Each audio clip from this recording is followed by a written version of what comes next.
Basically दो तरह के फ्रेंचाइजी मॉडल्स काम करते हैं। एक तो बिजनेस फॉर्मेट फ्रेंचाइजी होता है और दूसरा प्रोडक्ट डिस्ट्रीब्यूशन फ्रेंचाइजी होता है। अगर हम बिजनेस फॉर्मेट फ्रेंचाइजी की बात करते हैं तो जो यहाँ पे फ्रेंचाइजी होती है वो फ्रेंचाइजर के ट्रेड नेम, उसका जो ब्रांड नेम है उसको, उसका जो एक्सक्लूसिव पैटर्न है आउटलेट का वो, उसका जो प्रोसेस है, उसकी जो प्रोडक्ट है उनको यूज करने के लिए अलाउड होती है। इस तरह का जो फ्रेंचाइजी मॉडल होता है वो बेसिकली एस्टेब्लिशमेंट में जैसे शॉप हो गया या शोरूम वगैरह हो गए या जो आउटलेट्स होते हैं उनमें काम करते हैं। अगर हम कुछ एग्जांपल की बात करते हैं तो जैसे मैकडी हो गया या अपना सबवे हो गया या पतंजलि स्टोर होते हैं, तो और भी बहुत सारे बिजनेसेस फ्रेंचाइजी मॉडल पे काम करते हैं। अगर हम फार्मा में बात करते हैं तो जितने ऑनलाइन फार्मेसी स्टोर या जो फार्मेसी चेन होती है जब वो अपने डिफरेंट लोकेशन पे फार्मेसी स्टोर खोलती है तो वो भी इसी फ्रेंचाइजी मॉडल पे काम करती है।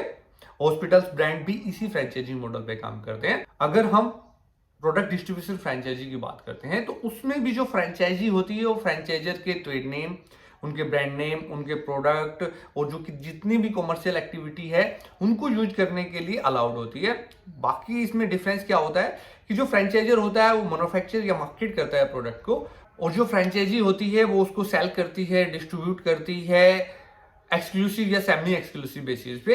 अगर कुछ एग्जांपल्स की हम यहाँ पे बात करते हैं तो जैसे कोको कोला, जॉन डियर या फोर्ड मोटर कंपनी इस तरह की फ्रेंचाइजी मॉडल पे काम करते हैं। अगर हम फार्मा में बात करते हैं तो जितनी भी फार्मा फ्रेंचाइजी कंपनी होती है वो सभी इसी बेसिस पे काम करती है। तो एक तरह से हम कह सकते हैं कि जो फार्मा फ्रेंचाइजी मॉडल होता है वो थोड़ा सा मॉडिफाई वे होता है एक प्रोडक्ट डिस्ट्रीब्यूशन फ्रेंचाइजी मॉडल का।